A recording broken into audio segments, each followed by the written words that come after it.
Hello दोस्तों, कैसे आप सब लोग। चैनल पे आपका फिर से एक बार स्वागत है। दोस्तों, ये हमारी तीसरी वीडियो है। इस वीडियो में हम आज देखेंगे बीटीसी और इथेरियम की प्राइस एक्शन। इस प्राइस एक्शन में हम देखेंगे कि कहाँ पे मार्केट किस ओर जा सकता है। जैसे कि आप देख सकते हैं, अभी कल ही की बात है, बीटीसी ने एक डंप लिया था। इसके वजह से बहुत सारे ट्रेडर्स पैनिक में आ चुके थे। उन्हें लगा कि अब मार्केट नीचे की ओर जाएगी, पर दोस्तों ऐसा नहीं होता। कुछ बातें होती है जो आपको चेक करना चाहिए। जैसे कि मैंने पिछले वीडियो में मैं कहा था कि मार्केट जो है अब इस जोन पे रेसिस्टेंस जोन ही, मैं इसे रेड कर लेता हूँ तो आपको समझ में आ जाए। ठीक है, इस जोन पे मैंने कहा था कि मार्केट फिर से ऊपर की ओर आएगी जब प्राइस करीब करीब ये यहाँ पर थी। ठीक है, हाँ, ये कैंडल थी। 26 अप्रैल को मैंने कहा था कि प्राइस यहाँ तक फेयर वैल्यू गैप को फिल करने के लिए आए और हो सकता है यहाँ से नीचे की ओर, यानी कि न्यू लोअर लो बनाए।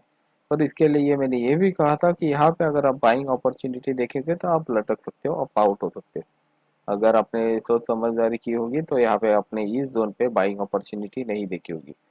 तो मेरे कुछ ट्रेड थे जो पिछले हफ्ते मैंने लिए थे और मेरे दोस्तों के दिए थे, तो ये स्क्रीन पे कुछ इस कदर ये रही।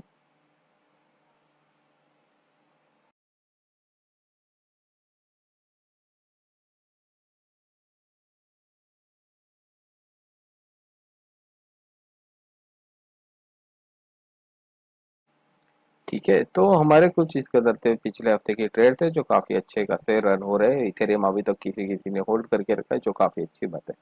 तो अब दोस्तों हम बात करते हैं कि बीटीसी की प्राइस एक्शन को लेके। बीटीसी ने अब रिजेक्शन तो अच्छे खासे रेसिस्टेंस की ओर दे दी है, पर और ये फेयर वैल्यू गैप जो मैं फिर से एक बार मार्क कर लेता हूँ जिससे आपको तकलीफ ना हो जानने के लिए कि क्या मैं बोल रहा हूँ। तो ये है हमारा ब्लू मार्क एरिया, जो था हमारा फेयर वैल्यू गैप। ठीक है, यानी कि इम्बैलेंस ये थी हमारी।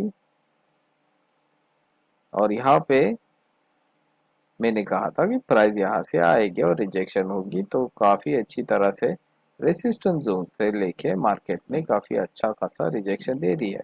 अब इसे यहाँ पे मैं लिख देता हूँ एस आर, यानी कि सपोर्ट और रेसिस्टेंस। तो मार्केट ने रिजेक्शन दे दी, नीचे आया। नीचे आते ही प्राइस ने जो है ये ऑर्डर ब्लॉक को, यानी कि डिमांड जोन को, मैं इसे बना देता हूँ ग्रीन। इस डिमांड जोन को अच्छी तरह से रिटेस्ट करते हुए प्राइस ने रिजेक्शन दे दिया। स्मॉलर टाइम फ्रेम में जाकर देखने से पहले हम कुछ मार्क जोन कर लेते हैं जहाँ से हमें बाइंग अपॉर्चुनिटी के लिए अच्छा खासा एरिया मिले। तो मेरे लिए ये दो ग्रीन बॉक्स जो है वो काफी अच्छी तरह से बाइंग अपॉर्चुनिटी हो सकते हैं आने वाले वक्त में। 4 आवर में हम देखेंगे, तो 4 आवर में भी हम यही देख रहे हैं। इसे डिलीट कर लेता हूँ। तो मार्केट ने फिर से एक बार न्यू ब्रेक ऑफ स्ट्रक्चर किया है और रिजेक्शन के साथ काफी इम्पल्सिव मूव से। ठीक है, तो मार्केट आने वाले वक्त में फिर से एक बार या तो इस सपोर्ट जोन पे आए, यानी कि ये डिमांड जोन पे, ये जो डॉजी दिख रही, इसे हाफ फिल के लिए आ सके, या फिर यहाँ तक। मैं चाहता हूँ कि प्राइस फिर से एक बार न्यू हायर आए और ये जो आप देख रहे हो 4 आवर में ये जो फेयर वैल्यू गैप है, मैं यहाँ पे मार्क कर लेता हूँ। ओके, ये है हमारी फेयर वैल्यू गैप और ये है हमारा सप्लाई जोन। ये सप्लाई जोन तक प्राइस यहाँ से आए, यानी कि मैं चाहता हूँ कि प्राइस कुछ इस कदर यहाँ से ऊपर की ओर मूव करे।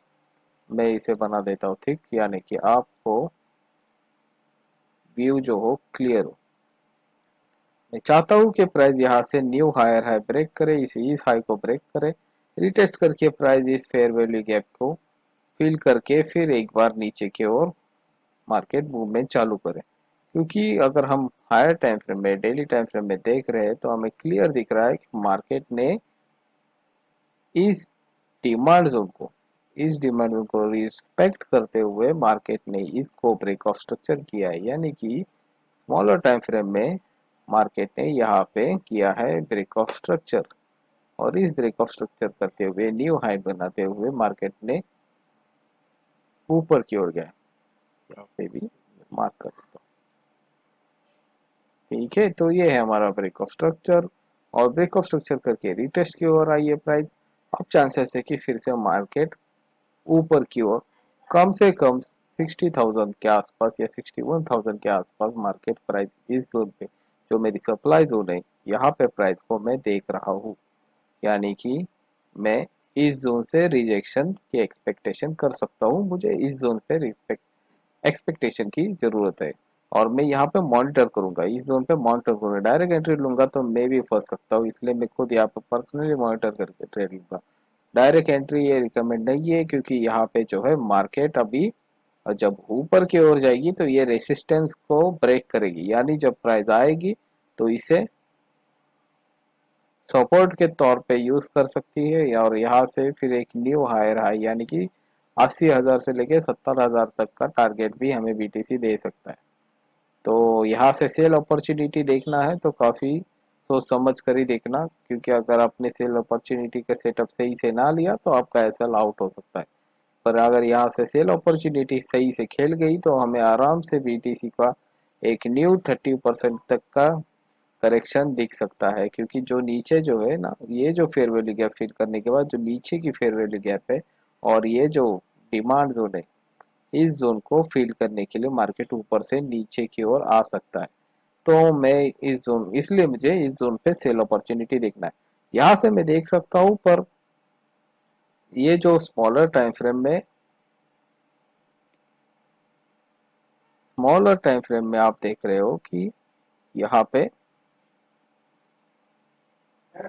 ये है इक्वल हाई। मुझे लगता है कि यहाँ की लिक्विडिटी मार्केट प्राइस एक बार उठाने आ जाए, यानी कि अगर ये सब मैं डिलीट भी कर दूं तो आपको समझ में आ जाए। ये सब मार्क तो जो मैं डिलीट कर देता हूँ, ये ग्रीन रहने देता हूँ। तो अगर प्राइस यहाँ से पंप लेती हुई न्यू हाई है, इक्वल हाइस को ब्रेक करती है, तो फिर 61 से लेके 62 के आसपास हमें बीटीसी की प्राइस एक्शन दिखाई दे सकती है।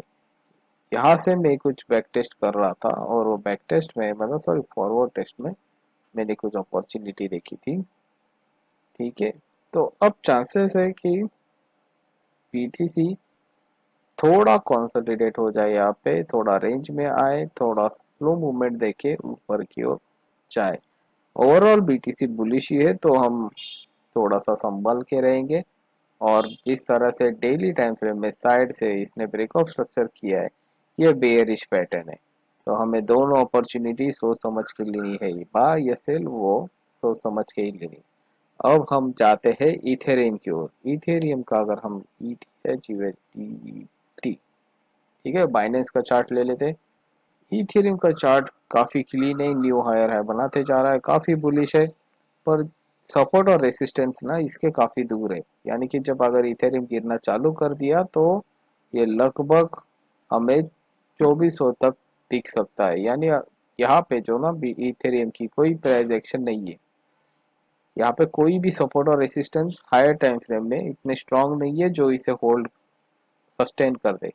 हायर टाइम फ्रेम में अगर इथेरियम गिरना चालू कर देगा तो 2500 से लेकर 2300 तक हमें दिख सकता है, वो भी बेयरिश कंडीशन में जब सेलर्स ज्यादा हो मार्केट में। ये रही हायर टाइम फ्रेम। 4 आवर में हम देखेंगे कि 4 आवर में कुछ इस कदर है। ओके क्लीन, इसको मैं डिलीट कर देता हूँ।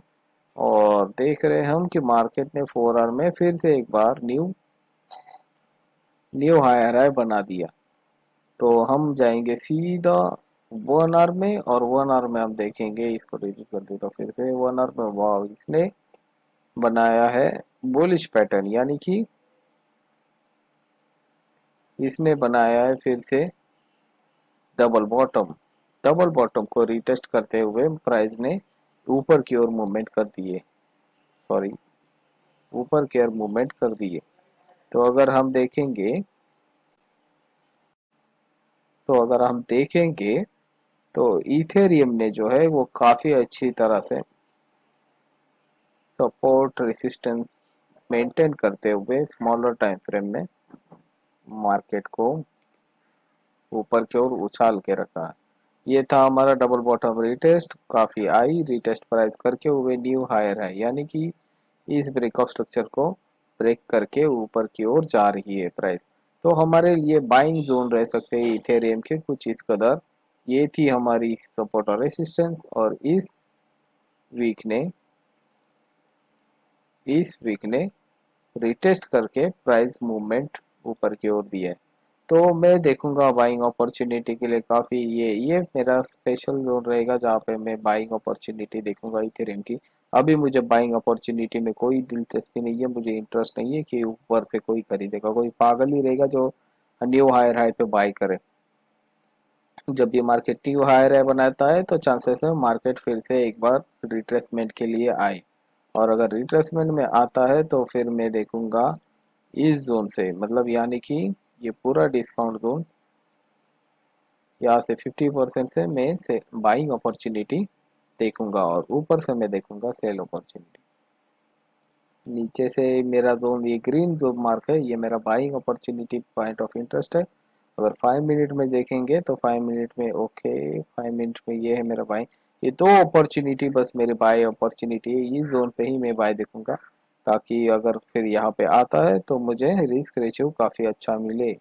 यानी कि अगर प्राइस गिर भी जाती है और यहाँ पे सस्टेन करती है तो मुझे एक न्यू हायर हाई की ओर मुझे प्राइस मिल सकती है। मेरा रिस्क रेशियो काफ़ी अच्छा हो सकता है, यहाँ पे मुझे करीब करीब 11 से 15% का पंप में प्रॉफिट मिल सकता है लेवरेज में। तो इथेरियम को कुछ मैं इस तरह से बाइंग अपॉर्चुनिटी देख रहा हूँ। तो दोस्तों आज के लिए बस इतना ही रखते हैं। इथेरियम और बीटीसी की दोनों चार्ट मैंने दे चुका हूँ, मैं फिर से एक बार आपको दोनों स्क्रीन पे दिखा देता हूँ, तो आपको डाउट ना रहे किसी बात का। वो क्यों है, और ये है हमारा BTC, BTC USD coin base.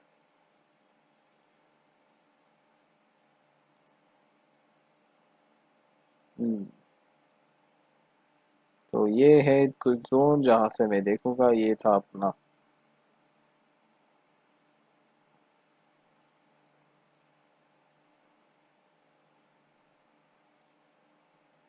Okay, तो ये है हमारा सेलिंग एरिया जहाँ से मैं सेल अपॉर्चुनिटी देखूंगा, रिस्की है पर मॉनिटर करके जरूर देखूंगा। और ये है मेरे कुछ बाइंग अपॉर्चुनिटी ग्रीन जोन जहाँ से मैं बाइंग अपॉर्चुनिटी देख रहा हूँ इथेरियम को बाय करने के लिए। पर अगर यहाँ से गिर जाता है, अगर मार्केट सस्टेन नहीं हो पाती 31 के आसपास या 30 के आसपास, 30 के आसपास, तो प्राइस सीधा 2400 लेके 2500 तक आ सकती है इथेरियम की। और अगर बीटीसी यहाँ से रिजेक्शन ले लेता है, 62 61 से लेके रिजेक्शन हो जाती है, काफी अच्छी तरह से रिजेक्शन हो जाती है, तो हमें प्राइस एक्शन नीचे की ओर यानी कि new lower low higher time frame का हमें दिख सकता है।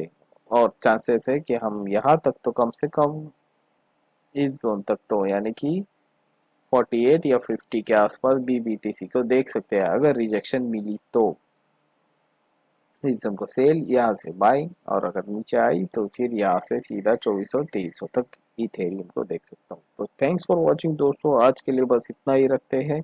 अगली वीडियो जल्दी 2-3 दिन में आ जाएगी, और तब तक के लिए बाय बाय।